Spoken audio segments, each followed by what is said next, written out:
Special মানুষের জন্য স্পেশালভাবে বাজার করে নিয়ে আসা হলো আজ আমাদের বাসায়। যেহেতু আমার ভাবি ফার্স্ট টাইম আমাদের বাসায় আসবেন, তাই আমার আম্মু অনেকগুলো বাজার করে নিয়ে আসলেন।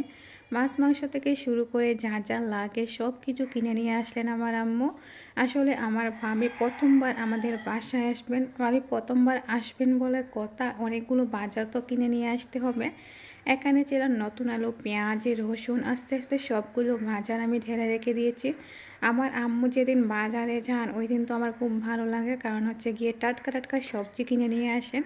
আর আম্মু বাজারে গেলে সব টাটকা সবজি আমার আম্মু দেখে শুনে তারপর কিনে নিয়ে আসবেন। এখানে সালাদের জন্য ছিল টমেটো, গাজর, ক্ষীরা, লেবু, মানে যা যা উপকরণ লাগে।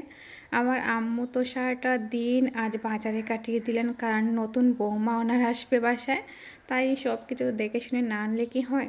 ওইদিকে দেখেন আমার ছেলেটা না, ও তো খুব বেশি দুষ্টুমি করে, আমার সাথে সাথে ও বাজারটা গুছিয়ে নিচ্ছিল, কারণ ও বেশি আমাকে হেল্প করতেছিল। ও না আমাকে এইভাবে হেল্প করে সব কাজে।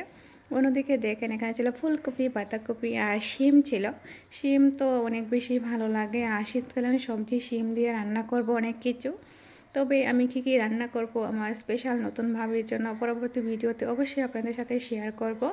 তো যেদিন বাসায় মেহমান আসা হয় ওই দিন যদি ওইগুলো বাজার কিনে নিয়ে আসা হতো তাহলে অনেকটা কষ্ট হয়ে যেত সবার জন্য। তাই তো আমার আম্মু আগের দিন বাজার করে নিয়ে আসলেন। আর বাজার করে নিয়ে আসায় তো আমরা মানে সবাই মিলে কাজে লেগে গেলাম। আমার আম্মু মাছগুলো কেটে কুটে নেবেন, তারপর আমি ওইগুলো ফ্রিজে রেখে দিব। আমি চলে গিয়েছিলাম ধনিয়া পাতাটুকু মানে পরিষ্কার করে ফ্রিজে রেখে দেওয়ার জন্য। কারণ হচ্ছে গিয়ে ধনিয়া পাতার মধ্যে অনেক পোকামাকড় থাকতে পারে, আর এইভাবে মানে ধনিয়া পাতা যখন ফ্রিজে রেখে দেওয়া হয় তখন পচে যাওয়ার সম্ভাবনা অনেকটাই কমে যাবে। তো আমি একটা বক্সে করে রেখে দেবো ফ্রিজে। আমার আম্মু মাছটা পরিষ্কার করে দিলেন, আর আমি আমার বোন মিলে ওইগুলো ফ্রিজে রেখে দেবো ফ্রোজেন করে। ওনাদের জন্য আমি কি কি রান্না করব সব কিছু মানে এখন আমি আমার বোন মিলে পরিকল্পনা ছিলাম। ফ্রিজে মাছগুলো রেখে আমরা চলে যাব চাঁদের উপরে, কারণ আমার আম্মু অনেকগুলো বড়ই কিনে নিয়ে আসলেন। বড়ই নিয়ে আমরা চলে গিয়েছিলাম চাঁদে, কারণ চাঁদে বসে বড়ই খাবো। চাঁদে বসে যখন বড়ই খাওয়া হয় দুপুরের মিষ্টি রোদে, তখন তো অনেক বেশি মজা লাগে।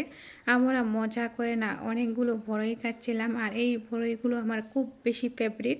সাথে ছিল মানে মরিচের গুঁড়া, লবণ আর নাগামরিচ আর ধনিয়া পাতা। যখন আমি নাগামরিচ খাচ্ছিলাম আমার তো অনেক বেশি ঝাল লাগছিল, আর ঝাল ঝাল করে খাচ্ছিলাম। এইভাবে যখন বড়ই খাওয়া হয় তখন তো খুব বেশি মজা লাগে। তারপর আমাদের শিমের বাগানগুলো আমি ঘুরে ঘুরে দেখছিলাম, অনেকগুলো শিমের বাগান, এইগুলো আমাদের শিমের বাগান।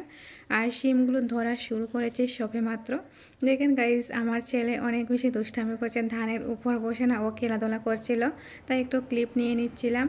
আমার আজকের ভিডিওটি কীরকম হয়েছে অবশ্যই আপনারা সবাই কমেন্টে জানাতে ভুলবেন না। আজকের মতো এখানেই বিদায় নিচ্ছি, সবাই ভালো থাকবেন, সুস্থ থাকবেন, আল্লাহ হাফেজ।